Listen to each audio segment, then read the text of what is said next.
This is the third installment of my look at some, in my opinion, classic EPs. Yeah, this is Stereolab's second EP, released in September of 1991. This is Super Electric.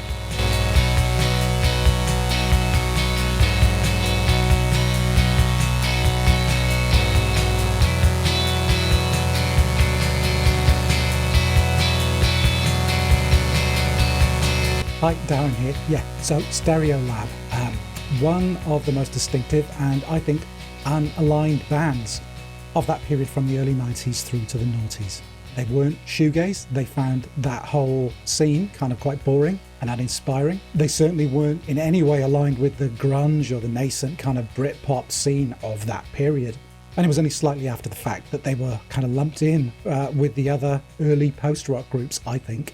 They were, however, strongly associated in their early period, at least, with the Too Pure label, whose roster in the early 90s included bands like The Faith Healers, Pram, Moonshake, Sun Carriage, PJ Harvey, many, many others. But yeah, these bands often fell between and betwixt, the genre labels of the day. And I think Stereolab were a textbook example of this. Yeah, the band formed in 1990 around the core duo, the couple, in fact, of Tim Gain and Laetitia Sadio.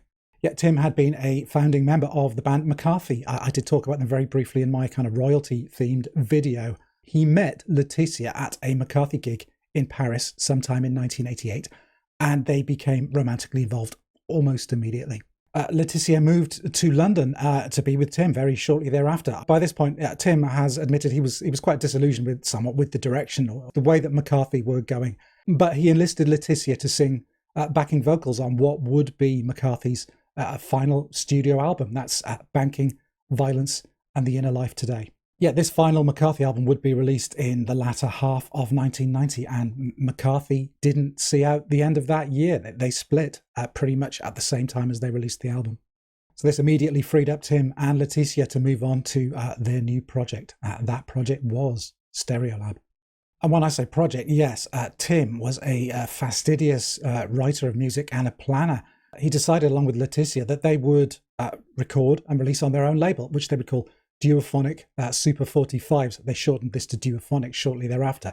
And their first release on Duophonic was the 10-inch Super 45 EP, which saw its release in May of 1991. But today's EP is Super Electric, another 10-inch, a much underrated format, I think. Yeah, this was the band's second EP following 4 months later, and it was licensed via Too Pure, meaning it saw a much wider release. It was much easier to come by, and it garnered widespread critical acclaim. So the band at this time, Tim and Laetitia had enlisted, musician friends of theirs for this earliest incarnation of the band. Yeah, this was a fairly loose arrangement, but it did include Joe Dilworth of the Faith Healers on drums, Martin Keane, ex of The Chills, who McCarthy had actually played with, I believe, on their final tour. He was on bass. And they also had Gina Morris, a music journalist, a writer, I think, for The Enemy. She was in on, backing harmony vocals. As a band, the lineup was pretty fluid. I saw them play just after the release of this EP. I've actually still got a flyer here for, you may see it at the top. It's for Wild Club at the Norwich Arts Centre, Monday the 9th of December, 1991. When I saw them play this date, they actually had Russell Yates of Moose playing second guitar. So the sound of early Stereolab, I think, was almost a complete rejection of that dreamy kind of vagueness of the prevailing shoegaze trends of the day. Yeah, very, very strong, heavy krautrock influence, those motoric rhythms and the drumming, very heavy kind of vibes of, Neu, Faust Can. Yeah, very prominent droning analog synth and keyboard lines with these gently evolving kind of strummed guitar lines. Very subtle chordal shifts, very direct, humming, buzzing, peppy, propulsive sound. And on top of this, a mixture of English and French vocals with very calm, clear, kind of poppy harmonies. Yeah, strongly redolent of, that kind of jazzy, lounge, easy listening pop even, maybe, Stereolab absolutely stuck out from the crowd, in their, adherence and their employment of these kind of genre sounds and styles, which had lain pretty much, dormant, untouched by a lot of the contemporary acts of the time. But Stereolab weren't just kind of a stylistic exercise. Laetitia's lyrics were fiercely political and ashamedly intellectual. And I think that's probably a good time to delve into the individual tracks of the EP themselves. Super electric, the title track, the theme sort of for this video, and in a lot of ways I think a kind of mini manifesto. I'll start with that ideological element, and this is where it may get a bit heavy. Yeah, all of Letitia's lyrics, I think, were written after the music itself had been completed. Heavily kind of left-leaning, politically speaking, and philosophical theory, a key component of the lyrics. But there's always, or often, a juxtaposition with much more personal or kind of slightly harder to interpret feelings and thoughts, situations, and imagery. And a huge influence on Letitia's themes, I think, would be the writings of the Situationist International, this grouping of artists and thinkers that sought to address the problems that late period capitalism presented in terms of its obfuscation of reality through the use of imagery. Yeah, a key text here would be The Society of the Spectacle, a 1967 philosophical work by the French theorist Guy Debord. And in his reading, this idea that the spectacle, it encompasses the interactions and relationships amongst people who are, drawn to identify with the appearance of things, of commodities, but beliefs even, rather than the actual lived reality of having those things, of knowing those things. Think of how ads convince you that you need that thing when in reality you don't.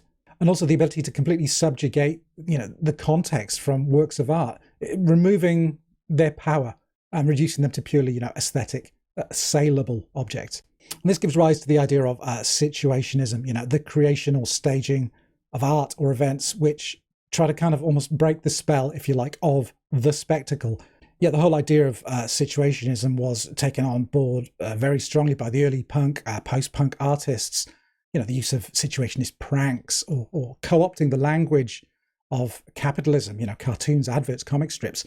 Yeah, think of Malcolm McLaren's, presentation of the Sex Pistols, this horrible, ugly band that was somehow meant to be attractive. Or in more specific examples, something like the Durruti Columns album, the one with the sandpaper record sleeve that would grind away the records around it. That's an example of kind of a situationist approach to disruption. Yet the artwork of Gang of Four's Entertainment album, that would be another good one. Yeah, these ideas are very prominent in Letitia's lyrics. The imagery of choice, of choosing to see or not to see. You find them all over the place. In Super Electric, we get some see the flesh before they see the bones. Some see the bones before they see the flesh. Yeah, this idea of being able to see things in two ways encapsulates the idea of the spectacle. The flesh could be seen as desire or consumption, whereas the bones could be seen as the thing that's hidden away, the support. The idea that those that see the bones are able to see the reality beneath the surface, but find themselves unable to communicate with those who only see the flesh. But the lyric then goes on to say, to explain, I was meant to exorcise. Yeah, here we have the imagery of exorcism, suggesting casting out of something evil or of cleansing. I think maybe Letitia sees the idea of people joining together in thrall to this electric thrum of the music as a kind of a tribal or a spiritual trial, if you like, an exorcism, an awakening, a breaking of the spell of appearance and an acceptance of reality. Yeah, I'll bring a piece up here from the Melody Maker circa the release of Super Electric, where Letitia talks about the lyrics. She says, basically, I want to change the world. I want to make people think about how they live every day, shake them a bit. Super Electric is get on your feet and fight. I'm not here to please you and make you dream. My lyrics are about here and now and action. So moving on to the second and third tracks, High Expectation features this very slow, kind of throbbing, tremoloed guitar line backed by the simplest kind of bass drum pulses. Yeah, it's very, very pretty. But still, Letitia is singing about these images of political uprising, revolution, stabbing your enemy in the front rather than in the back, she sings. Yeah, it's quite a violent image for what is quite a pretty, sketchy, slight little song. Yeah, she sings, do you feel you owe the errant foe anything at all? And then answers herself, I don't, I'm sorry. Yeah, in this song, there seems to be kind of a steeliness, a conviction that to get to where you want to be, to overcome your enemy, to achieve your goal, you need to be steadfast and to hold true to your convictions. Yet the third track, The Way Will Be Opening, kind of a slow, velvety kind of shuffle with this kind of subdued, almost kind of brassy guitar jangle stepping back and forth behind Letitia and Gina's harmonizing. Again, it's very pretty, very warm, almost, Nico-esque pop song. Yeah, it's the canvas for, a defiant, almost revolutionary lyric. Yeah, here's an example. Nothing at all can be expected except for the use of violence. Nothing at all can be changed if evolution turned us to silence. Yeah, and this quite strident kind of lyric is backed by some very sweet, husky, ba-ba-bum kind of singing. Yeah, imagery of, change, revolt, insubordination, violence is all through this song. There is no room for compromise, Letitia sings. And now on to the final track, Contact. This is an instrumental number to close the EP. Very kind of splashy ride and a swing song kind of guitar line, accompanied by sounds of, jets taking off, rockets, maybe missiles, who knows. And this continues until this very strident, simple, 3-chord melody breaks through. You get Letitia and Gina harmonizing wordlessly as the drums pick up and the song, if you pardon the pun, it takes off. Yeah, Contact is definitely more of a piece in tune with the title track, I think, despite having no lyrics. It's got a spectral, almost hymnal kind of feel. It ebbs and flows. The rhythm gets more and more, slappy and raucous. You hear Joe Dilworth, that drumming style of his from the Faith Healers. It's unmistakable here. I think this is as close as they would get to shoegaze, I guess. Except in the case of Stereolab, it's recreated using, chord melodies, harmonies, and playing dynamics, with not a pedal or a wash in sight. And that is Stereolab's second EP, Super Electric. I think the band took their sound into kind of stranger, more sophisticated, if you like, more esoteric territory over the course of the 13 albums and the numerous EPs and collections that they released over nearly 20 years. But I think my general preference, my gut, kind of leans towards this earlier stuff. It's a bit rawer, and I think the persistence of Super Electric into their live set, even now, well into their post-breakup revival, suggests that Tim and Letitia still appreciate the power of these songs even now. And there you go, the end of another episode. Let me know what your thoughts are down below, and we can have a chat about it down there. As ever, your subscriptions and your likes are much appreciated. They really do help the channel, but mostly, just keep watching. I'm hoping you're enjoying this series. And that's it for now. Hope to see you again soon. Take care, and bye for now.